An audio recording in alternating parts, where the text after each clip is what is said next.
ini paling sepol. Udah. Terima kasih Bu Rina telah berkenan meringankan kami. Tidak salah sudah 3 atau 4 kali saya datang sini ya. Kalau tidak salah ingat, setelah beliau Bu Amin pensiun per 1 November itu Pak Dwi sudah kesini hampir 3 kali. Nanti mulai November, Desember, Januari ini 3 kali, hampir setiap bulan. Luar biasa, sekolah yang apik.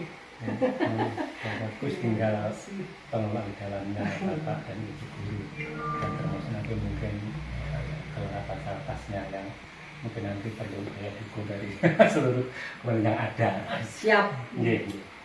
Gini ya Bu Rina, maksud kedatangan saya kemari yang pertama silaturahim, yang kedua sesuai kesepakatan kita bahwa pada hari ini kita akan melaksanakan coaching.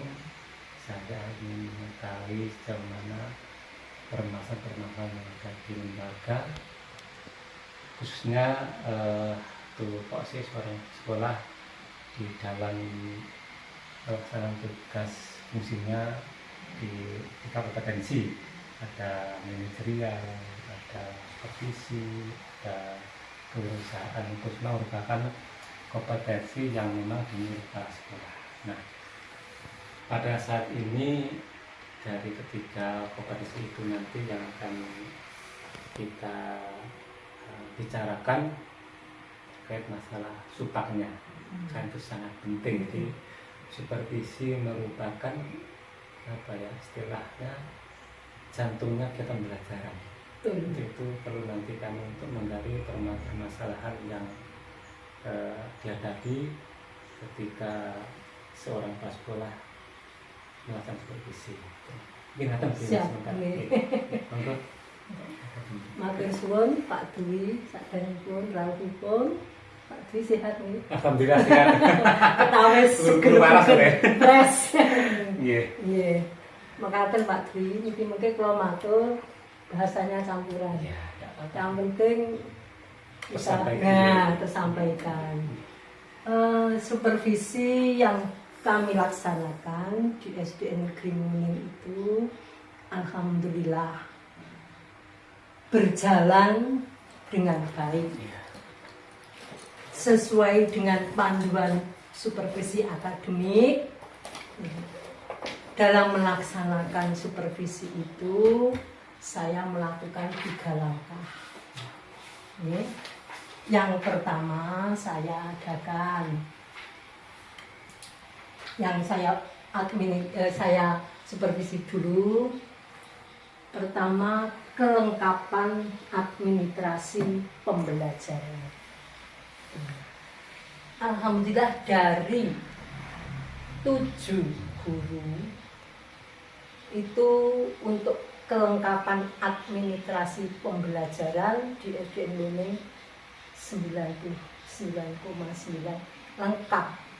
Upami yang kurang 0,1 itu kurang lengkap, mulai dari program tahunan, program semester, silabus, RPP, jurnal, bimbingan konseling, data kelas, terus program pengayaan dan perbaikan, program ekstrakurikuler, terus apa itu dan lain sebagainya yang tertera dalam juknis supervisi akademik.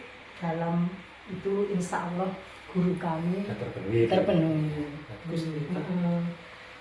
Kebetulan kan kita telah melaksanakan implementasi guru merdeka Bu ya. Betul. Di SD kami Pak, untuk implementasi kurikulum 13 Merdeka itu sudah kami mulai dari tahun 2002, 2003, dan ini 2002, 2004. Sehingga yang telah melaksanakan IKM itu kelas 1, 2, dan 4, 5. Yang 3 dan 6 sementara masih Kurtilas. Kemudian Bu ya, dalam pelaksanaan IKM utamanya pelaksanaan supervisi akademis itu sudah barang tentu istilah-istilah itu kan berbeda ya. Perbedaan kalau dulu mungkin ada namanya RPP, tetapi di Kumer modul ajar gitu ya. Nah, sejauh ini bagaimana sikap Ibu ketika ada perubahan, istilahnya bukan apa ya, bukan kurikulum, nanti ada perubahan kurikulum ya, bukan diganti, dirubah dari Kurtilas ke Kumer. Bagaimana sikap Ibu dalam menerima perubahan itu? Yang jelas, karena IKM itu sudah lama sosialisasinya, saya pun sudah membina anak buah saya bahwa perubahan itu dinamis. Awake dhewe ora kena gumunan, ora kena kagetan, ora kena ngresulo. Kalau memang pemerintah sudah menganjurkan atau merevisi dari kurikulum 13 ke itu, ya harus kita ikuti. Sehingga alhamdulillah sejak diperlakukan IKM yang pertama dengan ini, untuk guru-guru itu tidak mau. Yang menjadi masalah itu saat saya mengadakan observasi pelaksanaan pembelajaran di kelas.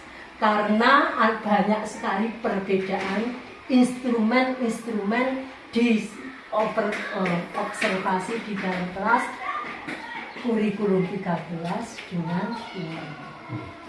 Kalau di dalam observasi kelas itu, karena di Kumer itu harus pembelajarannya diferensiasi. Nah itu saya mengalami kesulitan saat supervisi pelaksanaan pembelajaran di kelas. Instrumennya saya masih banyak kendala karena ada istilah-istilah baru dalam Kumer. Untuk itu benar ya Pak Dwi? Ini Ibu, jadi setelah penjenengan mengetahui ada perubahan beberapa utamanya hanya istilah ya, tapi esensinya kan hampir sama ya. Jadi kalau di Kurtilas kita mengenal yang namanya silabus, nanti di Kumer kita mengenal istilahnya ATP, alur tujuan pembelajaran. Kalau di Kurtilas kita mengenal RPP, di Kumer kita mengenal modul ajar. Terkait istilah-istilah itu juga mungkin melekat dengan yang ada di dalamnya kan. Jadi misalnya dalam supervisi akademik itu nanti mengatakan ada kebingungan untuk menerjemahkan format atau istilah di dalam kurikulum merdeka. Sebenarnya kalau kita bicara apa ya istilahnya materi esensinya kan hampir sama kan. Jadi hanya itu yang membedakan kan. Kita mungkin bisa mengubah nama itu seperti itu gitu. Jadi setelah penjenengan mengetahui bahwa ada perbedaan dalam istilah, langkah-langkah apa yang Bu Rina lakukan sehingga di dalam pelaksanaan supervisi ini, baik itu yang di Kumer dengan yang di Kurtilas itu hampir mirip seperti itu. Istilah itu apakah Ibu masih menggunakan istilah lama atau masih menggunakan istilah yang baru? Karena di sekolah kami pelaksanaan kurikulum ada 2 macam, Kurtilas dan Kumer. Maka terus terang saya selalu komunikasi, istilah konsolidasi dengan pendidik kami. Ini loh nanti untuk instrumen Kumer seperti ini harus ada pembelajaran berdiferensi yang baru kan itu. Kalau yang Kurtilas, insya Allah saya tidak begitu karena masih itu pakai PAIKEM, pembelajaran aktif, inovatif, kreatif, menyenangkan. Nah yang untuk pembelajaran berdiferensiasi ini kan perlu instrumen baru Pak. Karena dalam pembelajaran diferensi itu kan untuk merespon kebutuhan siswa atau murid dalam belajar, yang mana kebutuhan siswa itu berbeda-beda. Nah ini yang saya tekankan, langkah saya kepada para pendidik itu pertama harus menguasai atau mengenal anak didik itu kesiapan belajarnya, terus minatnya, potensinya, juga gaya belajarnya. Itu saya tekankan. Ini loh Kumer yang mana pembelajarannya harus berdiferensi, berbeda dengan Kurtilas. Kalau kita bicara terkait masalah pembelajaran berdiferensiasi, betul Bu. Jadi titik tumpu dari berdiferensiasi adalah berbasis kebutuhan siswa. Ya, nah, siswa. Padahal siswa antara satu dan yang itu kan nggak sama ya. Pertama dari sisi umur berbeda, fisik berbeda, gender berbeda, bahkan IQ, minat kan berbeda. Nah, lalu langkah-langkah apa yang Ibu ambil untuk mengetahui perbedaan tadi? Oh, anak ini ternyata lebih memungkinkan di bidang akademis, sementara anak itu nanti di bidang akademis. Padahal di dalam belajar kan kita harus adil ya, memperlakukan sesuai dengan belajar tadi kan ya, sehingga nanti apa langkah-langkah Ibu untuk mengetahui bahwa mengkategorikan oh ini anak ini bidangnya ini posisi ini, langkah awal apa yang Ibu?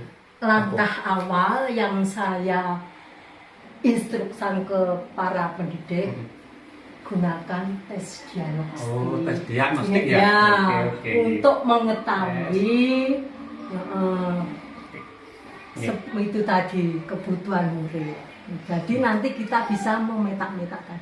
Oh, gaya belajarnya anak seperti ini kebutuhannya ini, minatnya ini ya guru paham. Yang jelas sebelumnya harus diadakan tes diagnostik biar pendidik tahu itu tadi sesuai dengan kebutuhan siswa. Terus untuk tes diagnostik tadi pelaksanaannya di awal tahun pelajaran atau di tengah semester atau di akhir tahun pelajaran? Pertama di awal tahun pelajaran itu wajib dilaksanakan, karena yang jelas gurunya kan ya kalau gurunya karena ini belum berlaku semuanya IKM, terus terang tidak saya perlukan untuk mapping atau pindah kelas. Betul. Jadi yaitu tadi awal tahun pelajaran baru. Sehingga dari situ nanti kan harapan Ibu kan muncul gambaran bahwa misalnya dari anak TK masuk ke SD kan kita masih tabu kan ya. Jadi anak ini apa hobinya dan apa ikut seperti apa, betul. Ternyata ini sangat-sangat dibutuhkan dalam pemetaan. Itu yang paling utama saya sarankan ke guru kelas 1. Tetapi yang lainnya ya tetap. Kan sama Bu ya. Ya sama, tetap ketika naik kelas juga kan enggak belum tahu itu kan ya. Jadi harus tetap karakter anak itu, minatnya. Karena naik kelas. Iya, karena guru kan berbeda kan. Juga naik fase.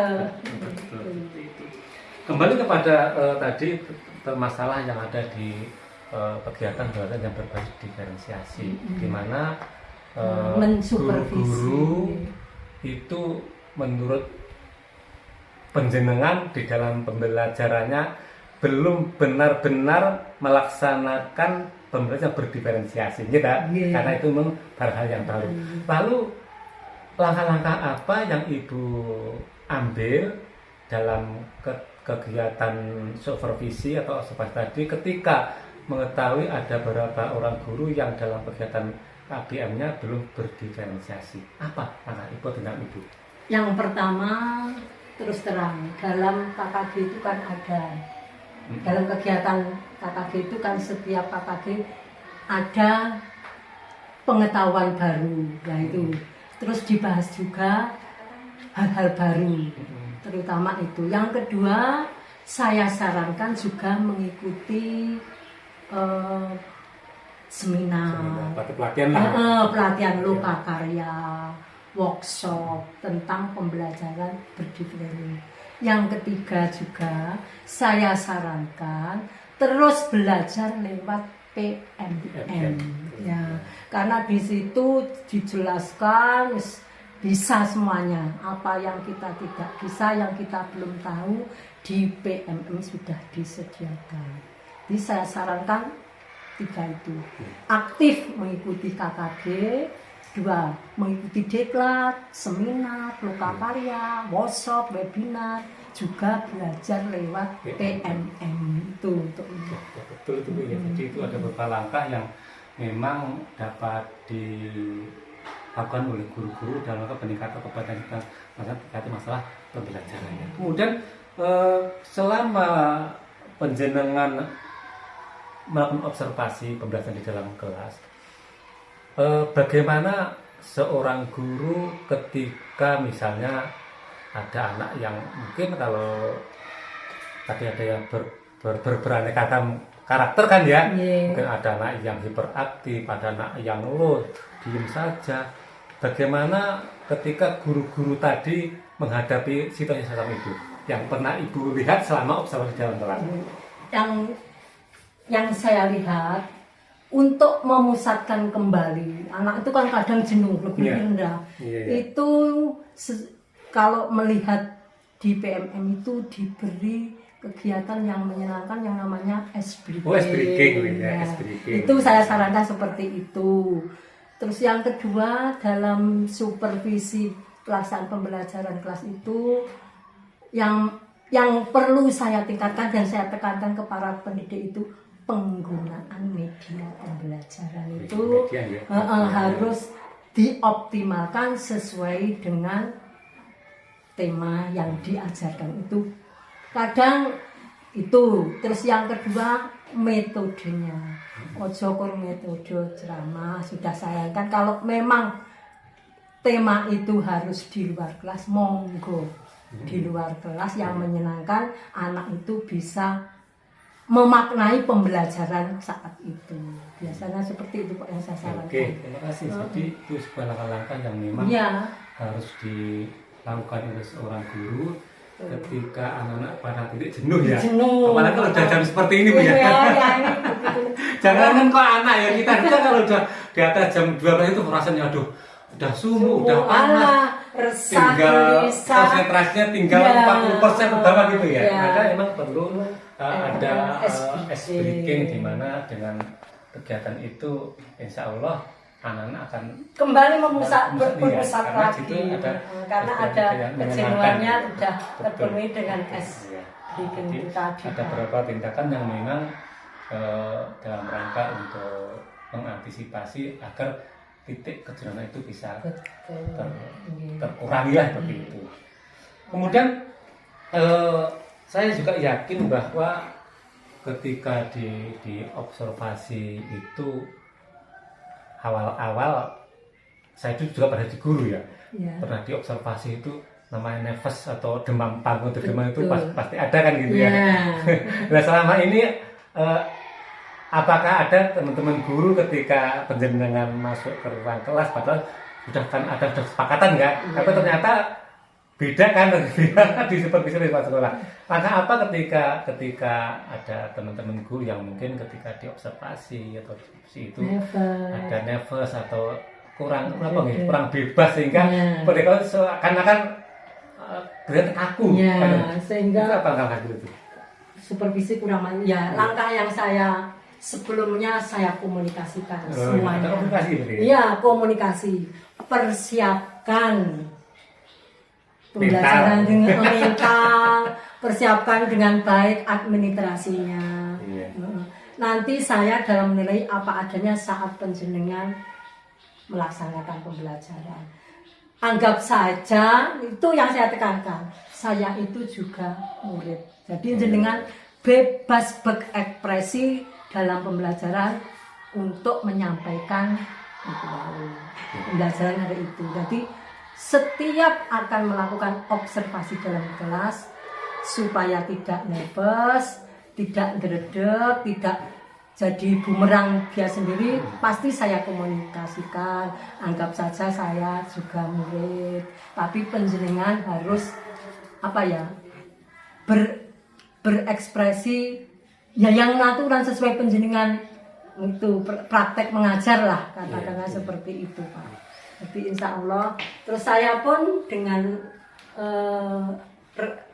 Bapak Ibu itu tidak seperti saya mandor dan anak buah, rekan kerja, sehingga insya Allah upama sudah dikomunikasikan jadwalnya, itu insya Allah beliaunya juga mempersiapkan dengan baik, sehingga selama ini mungkin memang pemula-pemula Pak yang agak dredeg. Kalau yang sudah senior, sudah lama itu ya mempersiapkan diri dengan tapi nafasnya. Cuma kalau yang senior itu kadang Pak dalam instrumen penggunaan media pembelajaran kurang maksimal. Itu kelemahannya. Kalau yang pemula masih nervous, minta kadang dredeg, tapi dalam medianya bagus itu. Nek sing dalam itu tenang, tetapi ya itu. Jadi dalam penilaian nanti itu apa ya Pak?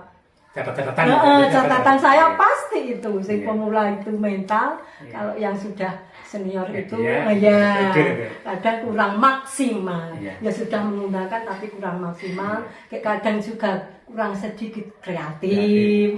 Kalau yang pemula-pemula apalagi yang sudah baru saja PPG, waduh Pak, itu bagus. Terima kasih Bu. Jadi mau apa yang disampaikan Ibu tadi, bahwa ternyata guru pun karakternya nggak sama ya. Betul. Dari segi usia mungkin ya bagi yang timur-timur itu masalah IT sudah luar biasa kan. Luar biasa penggunaan media kreatif. Tetapi mungkin karena faktor tadi usia, rasa canggung, rasa nervous itu masih muncul ya, karena mungkin ya jam terbangnya kurang gitu ya. Betul. Tapi di balik itu juga ada guru yang senior, jadi mulangnya ya wapi. Tapi mengkonis wong jadi. Penggunaan media kurang begitu. Ya, jadi itu ya penyampaiannya bagus. Pembukaannya juga. Itulah. Jadi berarti sebelum pelaksanaan observasi berarti ada berarti ya. Jadi diawali observasi itu dalam kesepakatan atau hal yang nanti mungkin akan disiapkan oleh teman-teman yang pasti. seperti itu. Saya pun juga menyiapkan pertanyaan-pertanyaan juga saat pra observasi itu. Saya tanyakan kalau yang Kurtilas SKKD-nya apa, gitu. Pasti saya tanyakan sebelum pra itu. Kalau yang itu CP-nya, akhirnya bagaimana, modul ajarnya bagaimana, pasti saya tuliskan. Kemudian ketika di dalam kegiatan observasi,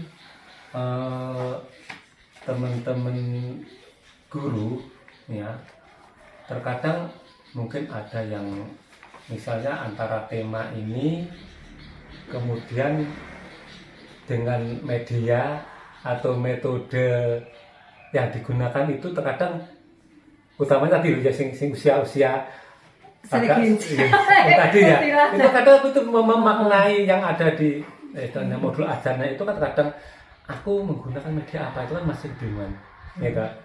Terkadang ada juga teman-teman dari pengalaman saya dulu, mengaku pada pengalaman saya dulu, saya pernah juga observasi di teman-teman guru loh, materinya IPA, terus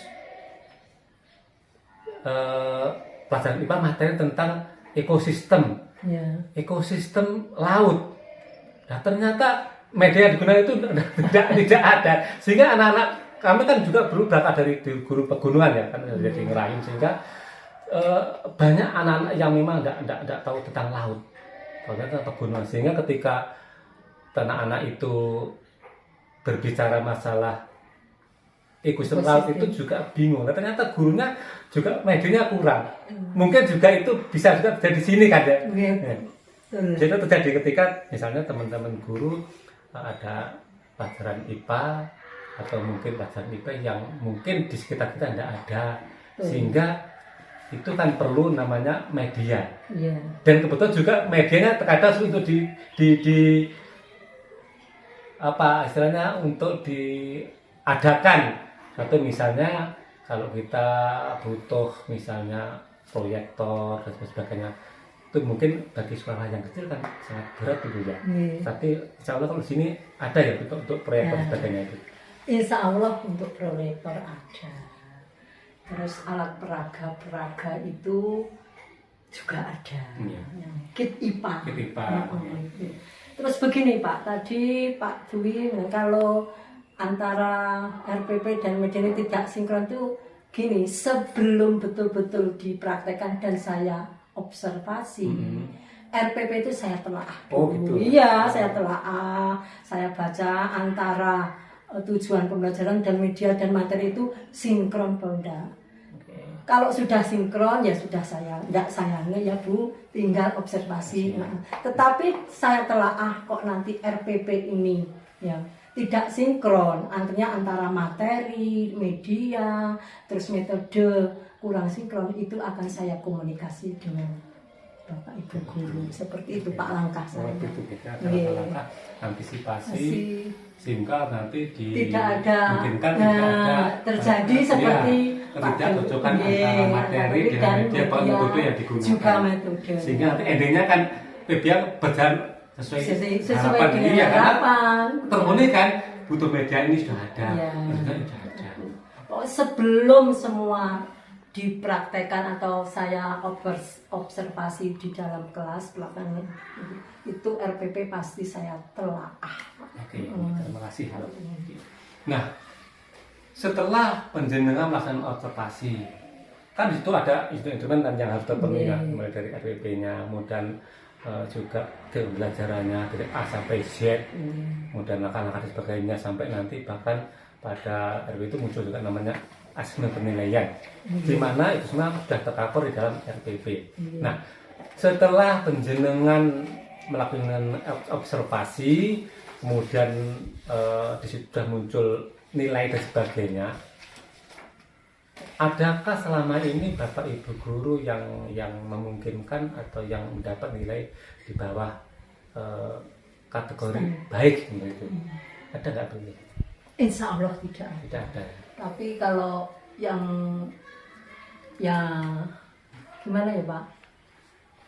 Kurang sedikit baik. Tapi sudah nah ini caranya. Ya, saya beri catatan-catatan untuk ditindaklanjuti gitu Pak biasanya. Oh, awakmu mulangnya kurang ini.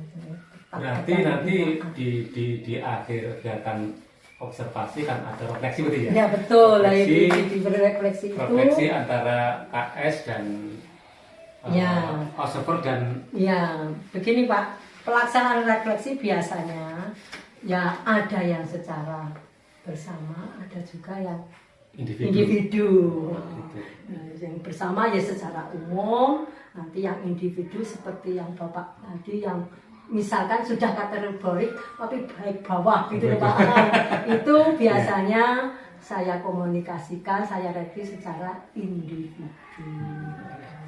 Nanti ada catatan pada yang memang baik itu yang bagus dan yang kurang bagus, tetap ada catatan yang bagus kan perlu ditingkatkan. Lanjutkan, pertahankan. Yang kurang mungkin ada beberapa poin yang harus dibenahi. Dibenahi, terus ditingkatkan. Terima kasih Bu Rina, sudah panjang lebar kita ngobrol ya, ngobrol sharing bersama terkait dengan masalah psikologi akademik yang memang itu merupakan tugas seorang kepala sekolah dalam rangka memastikan bahwa Bapak dan Ibu guru ini dalam pembelajarannya betul sesuai dengan apa yang diinginkan oleh Inovasi Guru Merdeka, di mana saat ini memang betul bahwa kita harus melakukan pembelajaran berdiferensiasi, pembelajaran berbasis kebutuhan siswa, di mana tadi disampaikan siswa bermacam-macam karakternya, minatnya, gaya belajarnya, nanti memungkinkan berbagai macam gaya pembelajaran kan. Ada yang nanti mungkin pakai audio atau visual seperti itu. Terima kasih Bu. Jadi itulah dari hasil kita ngobrol bareng, ada beberapa hal yang perlu kami evaluasi atau tidak tekan dari hasil. Jadi yang pertama bahwa supervisi merupakan tugas dan tanggung jawab guru dan kepala sekolah. Dari sekian teman guru, insya Allah sudah 99% lengkap untuk administrasi pembelajarannya, mulai dari Prota, Promed, modul ajar, Silabus, sampai pada program konseling. Kebetulan kita juga sudah melaksanakan IKM 1, 2, 4, dan 5. Tinggal pas 3 dan 6 yang memang belum waktunya, mungkin di tahun depan kita sudah masuk ke sana. Insya Allah. Itu. Kemudian juga disampaikan bahwa ternyata anak-anak memiliki karakter yang berbeda, kebutuhan yang berbeda, minat yang berbeda. Nah, untuk mengetahui itu ada namanya tes diagnostik ya Bu ya. Jadi dilaksanakan di awal tahun pelajaran. Gitu. Kemudian juga dalam rangka meningkatkan kompetensi guru-guru, dalam rangka tadi agar dalam PBM-nya itu betul sesuai dengan apa yang di PMM itu ya. Itu kan ada peningkatan kompetensi, meningkat KKG, kemudian ada juga dari riwayat kegiatan pengembangan diri, workshop dan sebagainya, bahkan juga dari hal melihat di PMM seperti itu. Nah, juga tadi sampaikan Bu Ina bahwa karena kita sampai jam 1 anak-anak itu karena sudah terprogram dengan ekstrakurikuler, Senin sampai Kamis itu jam 2. Jam 2. Ya, karena dilanjutkan dengan ekstrakurikuler. Jadi pembelajaran sampai dengan setengah 1, sholat duha, setelah itu sholat duha, ekstra dimulai setelah sholat itu sampai jam 2, Senin sampai Kamis. Yang blok untuk ekstra itu hari Jumat. Yang hari Sabtu masih 1 ekstra tari. Sehingga tadi karena sampai jam segitu kan juga ada kejenuhan, sehingga tadi ada breaking itu anak-anak untuk mengurangi kejenuhan. Sehingga juga termasuk kelengkapan media yang dibutuhkan oleh guru-guru tadi sampai oleh guru bahwa diupayakan memang sekolah wajib memenuhi kebutuhan guru dalam asal media pembelajaran. Siap. Ya, termasuk sebelum ada kegiatan ada telah RPP, apakah ini sudah betul dengan materinya, langkah-langkahnya, medianya, metodenya, tes penilaiannya juga saya telah luar biasa Bu Ina. Jadi itulah memang ranah seorang kepala sekolah di dalam mensupervisi, ada beberapa tahapan yang harus dilakukan sehingga guru betul-betul siap untuk supervisi, dari pra-supervisi, kemudian pelaksanaan supervisi sampai pada refleksi supervisi. Luar biasa Bu Rina, mudah-mudahan nanti ini selalu dikembangkan. Siap. Jadi supervisi itu harus selalu dilaksanakan dalam rangka untuk memantau sejauh mana guru dan pembelajarannya, sejauh mana guru memfasilitasi anak, karena guru adalah sebagai pelayan anak-anak didik, termasuk ujung tombak. Iya, perubahan lah. Maka itu tadi disampaikan, pokoknya ojo gampang gumunan, ojo gampang kagetan, ojo ngasuh. Ketika ada perubahan regulasi tetap kita bisa menerima. Betul. Ujung tombak untuk mencerdaskan kehidupan bangsa itu yang setiap kali saya tekankan. Ya, terima kasih Bu Rina, kita sudah ngobrol panjang lebar dan ini nanti merupakan bahan nanti kami untuk pendampingan berikutnya. Kalau memang ada hal yang mungkin menjadi kendala di sekolah, nanti kita bisa sharing di lain waktu. Ya, jadi kita saling sharing lah. Jadi mungkin saya juga ada pengalaman waktu saya jadi guru, waktu jadi kepala sekolah. Nah ini tidak kami mengintervensi enggak, tapi mungkin berbagi pengalaman, mungkin juga Pak itu bisa dicontoh kan gitu kan ya. Jadi sebagai inspirasi iya, istilah sekarang. iya, betul. Bisa Jadi inspirasi. memang saya juga pernah mengalami punya guru yang ketika mau disupervisi itu malah tidak masuk karena ketakutan. Padahal kita itu hanya istilahnya apa ya, memastikan bahwa ketika bahwa itu sudah ya, sesuai dengan aturan. koridornya juga betul. Tapi ternyata juga masih banyak. Ya memang ada yang seperti itu, tapi kita harus tetap kita rangkul Pak Guru yang seperti itu. Tapi insya Allah di Erdenuling tidak ada. Karena sudah sesuai dengan deklat yang saya, pokoknya sekarang itu bukan seperti bos dan rekan kerja. Itu yang saya harapkan, nanti enak dalam bekerja itu kondusif. Saya ya bat-bat. bahkan gini Bu Rina, jadi untuk istilah supervisi itu kan terkadang kita dengar guru sudah aduh supervisi, jadi bisa dialihkan bahasanya. Kunjungan kelas kan. Iya betul. Nanti bahasa lebih familiar, kunjungan kelas. Dan itu memang bisa dilakukan antar guru. Kan sebelumnya juga dikomunikasikan. Misalnya, tolong Bu, Ibu senior misalnya, kelas 5 tolong untuk dipantau pembelajarannya, dan untuk relax, jadi kayak foto guru kan enak gitu ya. Enak. Bisa nih Pak, bisa antar, bisa waktu misalnya ada jam kosong, kelasnya ada kegiatan agama, olahraga, kelas anu dipantau ya, nanti gentenan gitu, nanti guru lebih nyaman guru. Kepalanya itu hanya strategi saja. Tapi kalau sudah terbiasa teman guru di supervisi tidak ada masalah. Sama. Justru mempersiapkan. Iya, jadi sudah persiapan mentalnya, administrasinya, sudah betul-betul psikisnya. Mungkin itu berilah yang dapat kami gali. Terima kasih atas masukan yang telah diberikan kepada kami. Mudah-mudahan kegiatan ini terus berjalan dengan program yang tadi itu kan ya kita dijadwalkan untuk supervisinya, sehingga teman-teman yang di lapangan nanti ketika pembelajaran apakah di dalam kelas atau di luar kelas itu betul sesuai dengan koridor yang ada gitu. Dan mohon maaf mengganggu hari ini. Justru saya berterima kasih kerawannya Pak Dwi. Dengan kerawan Pak Dwi itu terutama bisa menambah semangat silaturahmi, terus kita sharing itu antara kita itu kadang gimana ya Pak, biar kita pedih nih pengawas. Bapaknya hantu. Sekarang ternyata sharing dengan Pak Dwi enak. Enjoy apa yang kita sharingkan, paham, jadi saya itu betul-betul paham dalam nanti supervisi setelah sharing-sharing dengan Pak Dwi. Sekali lagi terima kasih, doa kami semoga Pak Dwi tetap sehat. Amin. Kembali juga Bu Rina dan teman-teman keluarga Erdenuling, anak didiknya selalu sehat. Amin. Perlu diberi kemudahan dalam belajar, guru demikian, rezekinya lancar Mas ya.